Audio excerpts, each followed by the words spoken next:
Namaskaram girls. Today we are going to learn the standard of living theory of wages. What do you mean by standard of living?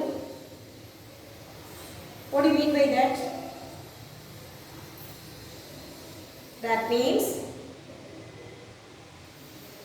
how we are living in the society. What comforts we are getting. That is called a standard of living. It reflects our status in the society, isn't it? The status of the society is called standard of living. So this is the theory developed by Torrance.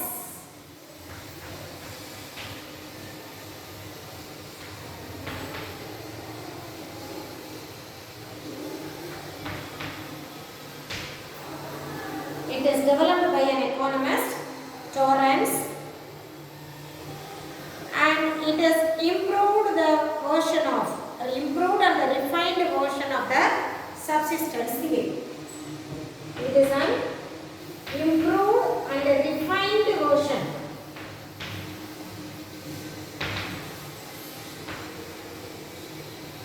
version of subsistence, what we learned already. Subsistence theory. So in this theory, what he said, according to his, the wage is equal to the standard of living. Wage is equal to standard of living. What do you mean by that? If there is an increase in the wage, or if the wage is high standard of living. If there is a low wage, low standard of living. That is nature, isn't it? The people, those who are earning more, will get more comfortable in life. Those who are earning high, they will lead a status in the society. So, what he said, the wage only determines the standard of the living of the people in the society. If there is a high in the wage, they will lead a high standard of living. If the wage is low, there should be a low standard of living among the people. So here, the standard of living means the amount requires to lead a life.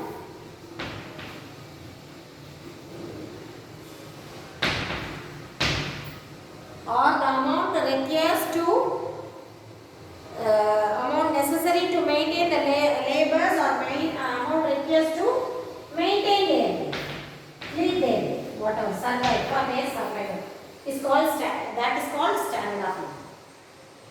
The amount requires to maintain the laborer's family is called standard of living. If they earn more, they will lead a happy life.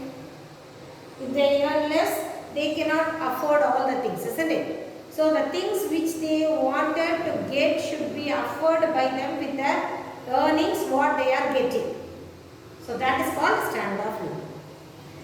But they criticize that the standard of living determines the wages is wrong, but actually wage only determines the standard of living.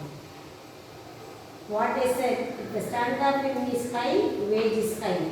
If the standard of living is low, wage is low, they said in the theory, but actually wage only determines the standard of living. And then the next one is wage fund theory.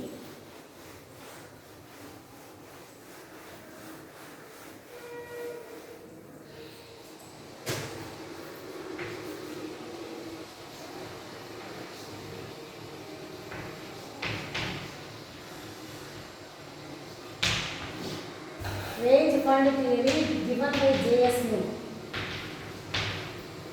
But first it was given by Adam Smith but it is perfected by J.S. Mill, wage fund theory. J.S. Mill only perfect this theory.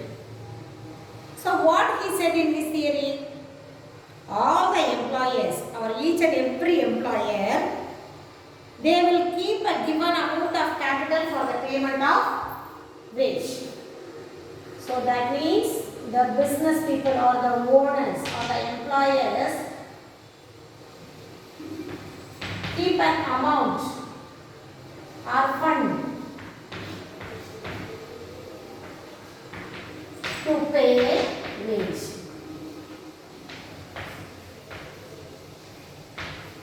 Every employer will keep a given amount from the capital to keep as a fund for giving the wages. Usually அது நடக்கலையாடா எப்பவுமே ஒரு குறிப்பிட்ட தொகை என்ன செஞ்சு வச்சுருவாங்க, it has to be given for salary, it has to be given for wage. So they will keep an amount from their capital. அவங்க போடுற மொத்தம் முதல்ல இருந்து ஒரு குறிப்பிட்ட தொகையை ஒதுக்கி வச்சுருவாங்க. இது வந்து லேபருக்கு கொடுக்கக்கூடிய கூலி. So இதில் we cannot touch this amount, it has to be given அப்படிங்கிறதுனால they won't touch that amount. So he said that, J.S. Mill said that every employer will keep given amount from the capital for the payment of wage. And it is depend upon the wages depend upon directly upon the fund and inversely upon the laborers. So for example, they keep 10 lakh rupees. So they kept 10 lakh rupees. This is their fund. Number of workers or number of laborers 1000. What would be their wage? Wage என்னவாடா இருக்கும்? Wage is equal to the fund divided by the number of laborers. So the fund kept is 10 lakh divided by 1000. So each of the labor will get 1000 rupees as their wages. Do you understand them? So they will get 1000 rupees as their wages. So the fund is directly related, the wage is directly related to the fund. The fund is high, the wage will be high. If the fund is low, wage will be low. But indirectly related to the number of laborers. What do you mean by inversely related? If the number of laborers are more, wage is less. That is inversely related. Do you understand them? It is positively related with the fund. Wages positively related with the fund and negatively related with the number of laborers. Do you understand what I am telling? They are keeping a fund for the payment of the laborers. If the fund is more, they will get more wages. If there is a less fund, they will get less wages. That is positive relationship. But there is an inversely relationship between the wage and the number of laborers. How it is negatively related? If the number of laborers are more, they will get only less amount of wage. If there is less numbers, they will get more. For example, here I said 1000 workers they are working, they are getting 1000 rupees per month. For example, if there is only working 100, they will get 10,000. If they are working 10,000, they will get only 100.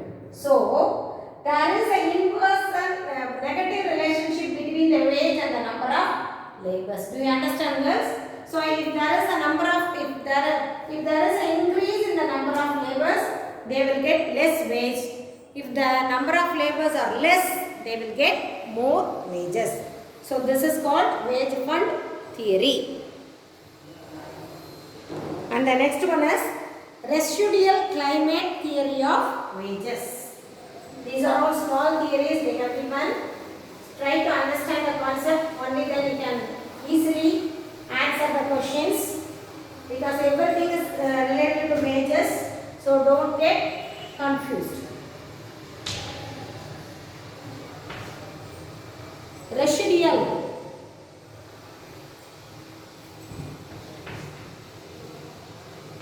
climate theory of wages. Residual அப்படினாலே balance or மிச்சம்னு சொல்லுவாங்கடா. excess கூட கிடையாது. balance use பண்ண போக மிச்சம் இருக்கிறதுன்னு சொல்லுவாங்கல்ல. So எச்சம்னு தமிழில் படிச்சிருப்பாங்க. அதுதான் balance. That is called residual. Residual claimant தியரிங்கிறது எச்ச கூலி கோட்பாடு, உபரி கூலி கோட்பாடுங்கிற மாதிரி வரும். So it was given by the American economist Walker.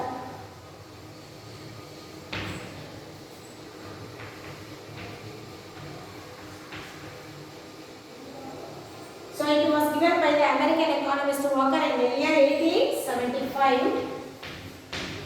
What he says, what is the theory talks about? The theory explains that wage is the balance portion after paying the remuneration of all the three factors. Already we learned there are four factors of production, isn't it? Land, labor, capital and the entrepreneur or organization we have studied. So first they distributed the amount first to all the three factors, that is distribution given to land, capital and the organization. After distributing the amount, there should be a balance, isn't it? The amount which is come as a balance is given to wages. So the residual climate theory. What he said, they will distribute the income, remuneration. முதல்ல அவங்களுக்கு உண்டான கூலியெல்லாம் என்ன செஞ்சுருவாங்களாம், கொடுத்துட்டு மிச்சம் வரதை வச்சு கொடுக்கறதுக்கு பேர் தான் wage. That means they are not giving much importance to the laborers. எல்லாரும் கொடுத்தது போக மிச்சம் என்ன இருக்கோ அதை டிஸ்ட்ரிபியூட் பண்ணிடுவாங்க வேஜ் மாதிரி அப்படின்னு சொல்றது யாருன்னா Walker and American economist. But here also we have a criticism. அப்படி பேலன்ஸ் நம்ம கொடுக்கவே முடியாது இல்லையா? It won't be happen in the reality because we have trade unions. நம்மகிட்ட நிறைய யூனியன்ஸ் இருக்கு. அந்த யூனியன்ஸ் எல்லாம் அப்படி மிச்சம் முன்னாடி வரதை கொடுக்கறதுக்கு என்ன செய்ய மாட்டாங்க. they won't accept.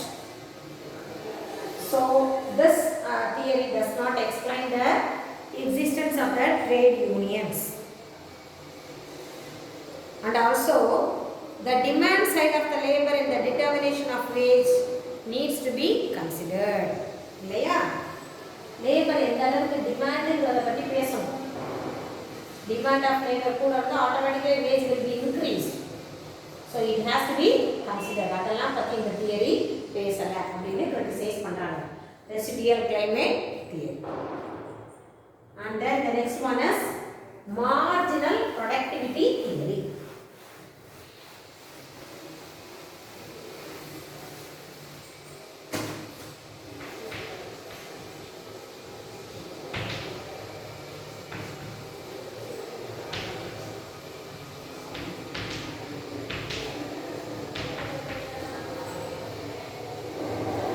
Marginal productivity theory of wages.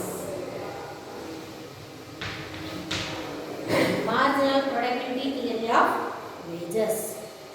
So what this productivity theory says? It is the general theory of the distribution to where wage fixation is the marginal productivity theory of wages. That means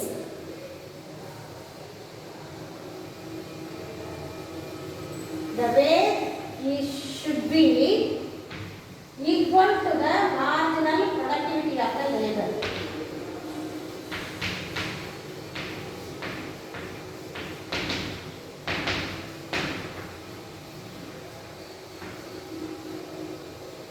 That means the wages are determined by the marginal productivity of the labor and it should be equal to it at the point of equilibrium.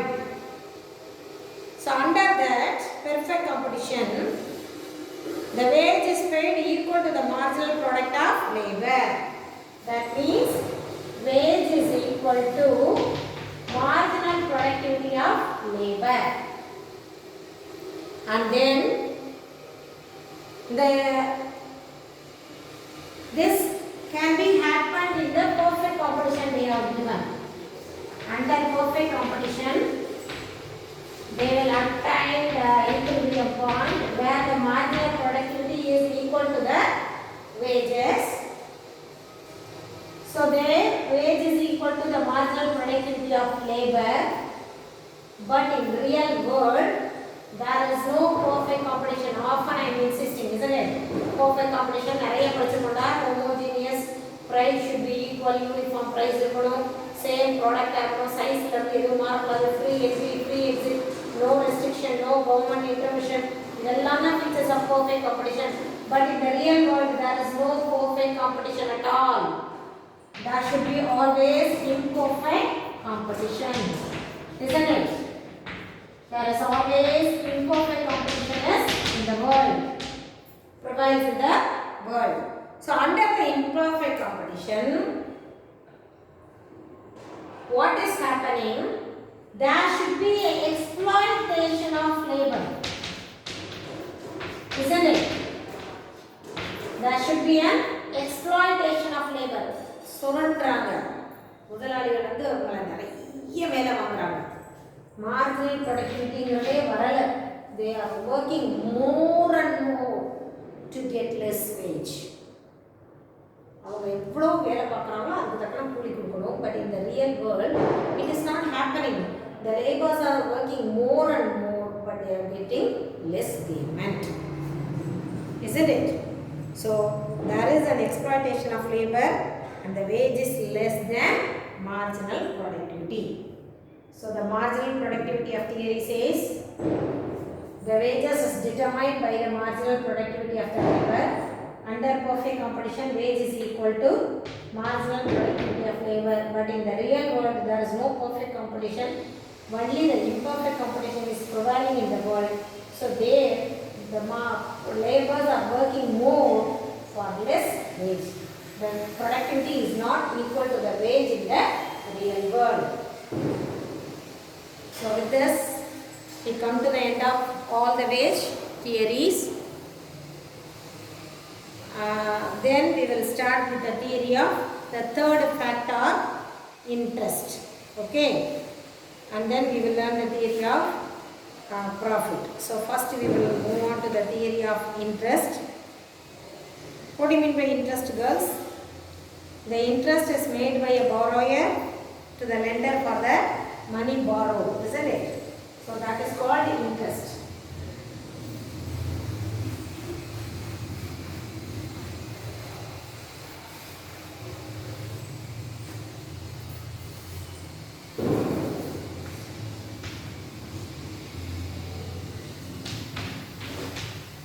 What do you mean by interest? Interest is a payment made by the borrower. இல்லையா, யார் கடன் வாங்குறாங்களோ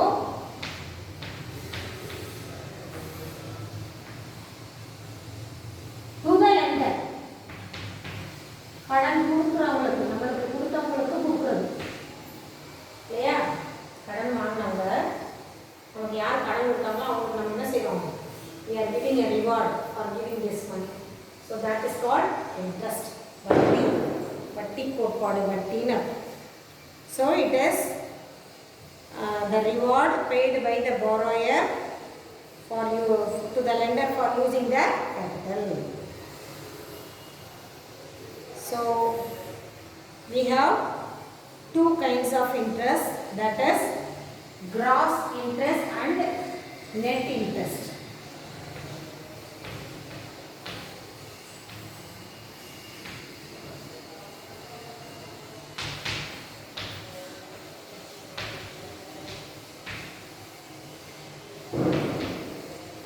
We have two types of interest. One is gross interest and another one is net interest. What do you mean by gross interest? It is the total interest amount received by the creditors from the debtors. That is,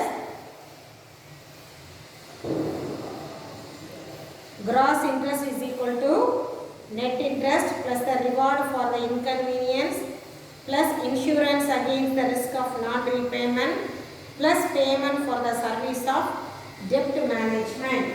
So all together include this gross interest. So gross interest is included. எதெல்லாம் சேரும் அப்படின்னா net interest. சரியா? Plus the reward for inconvenience. அவங்கள்ட்ட கொடுக்கறதுனால debtors என்ன கிடைக்குது? He is not comfortable இல்லையா? He is spending his inconvenience. நம்மளுடைய செலவு குறைச்சிட்டு உங்களுக்கு நம்ம கடன் கொடுக்குறோம். ஸோ அதனால reward for the inconvenience. Plus insurance against non-payment. இப்போ நம்ம கடன் கொடுக்குற ஆளு நமக்கு திருப்பி தருவானா அப்படிங்கிற ரிஸ்க் இருக்கு இல்லையா? இன்சூரன்ஸ் ரிஸ்க் அகெயின்ஸ்ட் நான் ரீபேமெண்ட் இருக்கலடா. இப்போ நம்ம கடன் கொடுக்குற எல்லாரும் நமக்கு திருப்பி தந்துடுவாங்கன்னு என்ன செய்ய முடியாது, உறுதியாக நம்மளால் சொல்ல முடியாது. So we cannot expect that. So அதுக்குள்ள ரிஸ்க்கு உண்டான மறுபடியும் நம்ம என்ன செய்யணும், வட்டியில் சேர்க்கணும். Plus the payment for the service management. Payment for service debt management.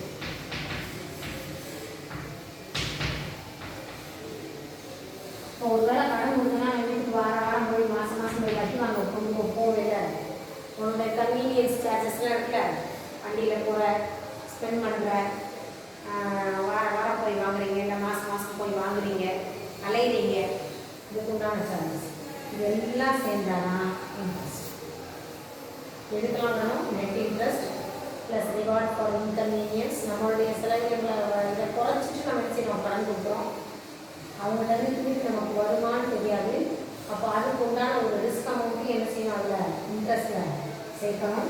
Plus what we are doing service debt management செய்யறதுக்கான service all together brings the gross interest. இப்போ what you mean by net interest?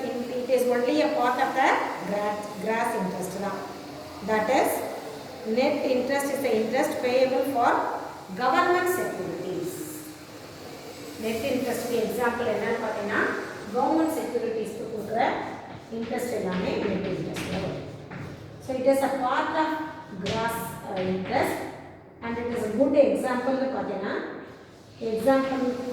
the government securities.